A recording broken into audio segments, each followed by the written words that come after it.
15-ാം അധ്യായത്തിൽ ഭാസ്കരൻ മാഷിൻ്റെ ശിഷ്യനായ ബാബു മാഷിനെ കാണാനായി വരുന്നു.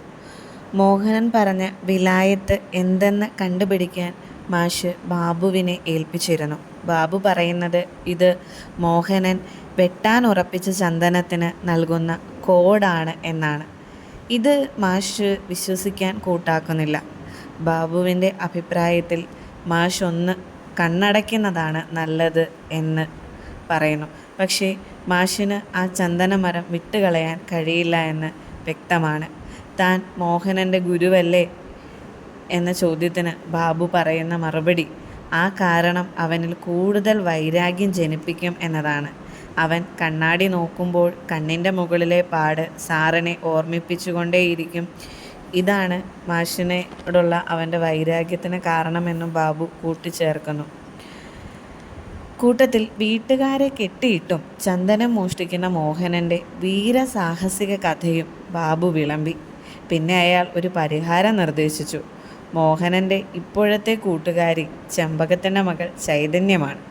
ചൈതന്യത്തെ മാഷ് അറിയുമല്ലോ. ഈ ചോദ്യത്തിൽ ഒരു ധ്വനിയുണ്ടായിരുന്നു.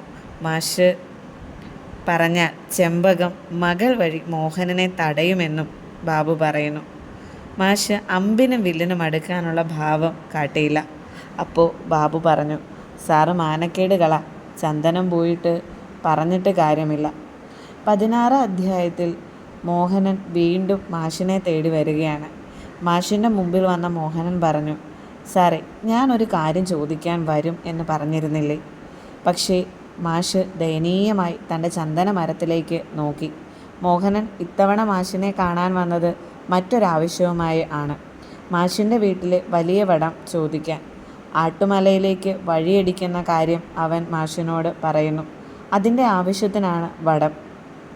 വടമെടുക്കാൻ മാഷ് പോവുന്ന അവസരത്തിൽ മോഹനൻ ചന്ദന മരത്തിൻ്റെ സമീപത്ത് ചെന്ന് അതിനെ തടവി പറഞ്ഞു, ബുദ്ധം ശരണം ഗച്ഛാമി. വടവുമായി പോവുമ്പോൾ മോഹനൻ ഒരു കാര്യം കൂടി പറഞ്ഞു.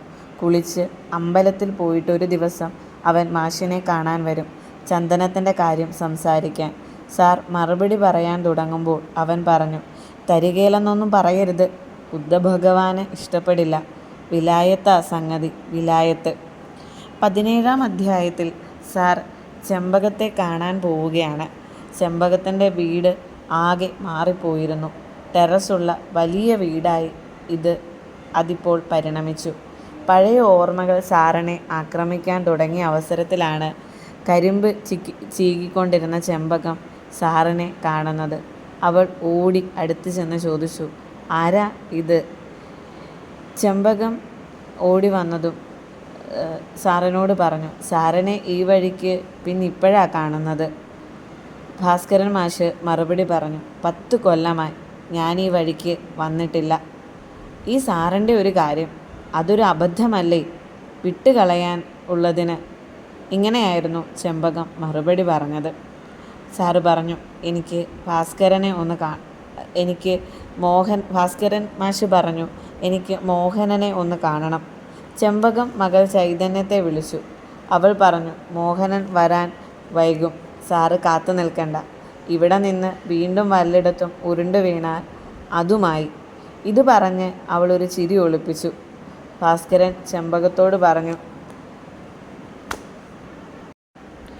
ഒരു കാര്യം പറയാനുണ്ട്. ആദ്യമായിട്ടാ ഒരാളിൻ്റെ അടുത്ത് പറയുക, ഗതികേടുകൊണ്ടാ.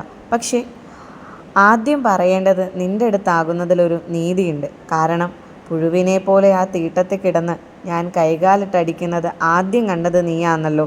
പിന്നെ എന്നെ ജനം വിളിച്ച് ഇരട്ടപ്പേരും നീ കേൾക്കുന്നതല്ലേ. എൻ്റെ മോനെ പോലും ആ നാറ്റം ബാധിച്ചു. പഠിച്ച് വലിയ ഉദ്യോഗസ്ഥനാകുമെന്ന് കരുതിയവൻ ഒന്നുമായില്ല. ദുർമാർഗത്തിൽ നടക്കുന്ന ഒരുത്തിയുടെ കക്കൂസ് കുഴിയുന്ന അവൻ്റെ അച്ഛനെ ജനം പൊക്കിയെടുത്തത്. സാറ് കാര്യം പറയുന്ന ചെമ്പകം ദേഷ്യത്തോടെ പറഞ്ഞു. എല്ലാവരും കൂടെ തന്നെ നാറ്റിച്ച് മടുത്തതിനാൽ താൻ ഒരു തീരുമാനമെടുത്തു എന്ന് ഭാസ്കരൻ മാഷ് പറയുന്നു. താൻ മരിക്കുമ്പോൾ തന്നെ ദഹിപ്പിക്കാൻ വീട്ടുമുറ്റത്തൊരു ചന്ദനം നട്ടു വളർത്തുന്നു. തന്നെ തീട്ടം എന്ന് വിളിക്കുന്നവർ താൻ മരിച്ച് ചിതയെരിയുമ്പോൾ എങ്കിലും അതൊന്ന് മാറ്റി ചിന്തിക്കട്ടെ. ചെമ്പകത്തിന് മനസ്സിലാവാത്തത് ഇത് സാറ് തന്നോടെന്തിനാണ് പറയുന്നതെന്നായിരുന്നു.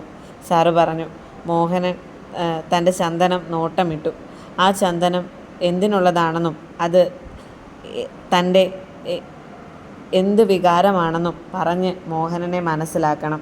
അതായിരുന്നു മാഷിൻ്റെ ആവശ്യം. വേണമെങ്കിൽ താൻ അവന് കുറച്ച് പണം കൊടുക്കാമെന്നും മാഷ് പറയുന്നുണ്ട്. മാഷിൻ്റെ ഈ വർത്തമാനം ചൈതന്യത്തെ ചൊടിപ്പിച്ചു. അവൾ ഉറക്കെ വിളിച്ചു പറഞ്ഞു, മോഹനൻ അങ്ങനെ ഓസിന് കാശ് വാങ്ങുന്ന തരക്കാരനല്ല. കൂടാതെ സാർ അവനെ തല്ലിയ സംഭവം കൂടി ചൈതന്യം ഓർമ്മിപ്പിച്ചു. ഇതോടെ ഭാസ്കരൻ മാഷിലെ പഴയ വേട്ടക്കാരൻ ഉണർന്നു. അയാൾ പറഞ്ഞു, ചതച്ചെങ്കിൽ അവൻ്റെ കയ്യിലിരിപ്പ് കൊണ്ടാ. ഒരു കാര്യം ഞാൻ പറയാം, എൻ്റെ പറമ്പിൽ കയറി അവൻ അധ്വാനിച്ച അവൻ്റെ അവസാനമായിരിക്കും. പറഞ്ഞേരെ, സാറ് വിളിച്ചു പറഞ്ഞു. ഓ, പറഞ്ഞേക്കാം, ചൈതന്യം പറഞ്ഞു. ചെമ്പകം മകളെ ശാസിച്ച് മിണ്ടാതിരിക്കാൻ പറഞ്ഞു. എന്നിട്ട് സാറിനോട് പറഞ്ഞു, മോഹനനെ താൻ എങ്ങനെയെങ്കിലും പറഞ്ഞ് മനസ്സിലാക്കാം. സാർ തിരിഞ്ഞു നടക്കുമ്പോൾ ചൈതന്യം പരിഹാസത്തോടെ ശബ്ദമുണ്ടാക്കിക്കൊണ്ടിരുന്നു. അങ്ങനെ 17-ാം അധ്യായം അവസാനിക്കുകയാണ്.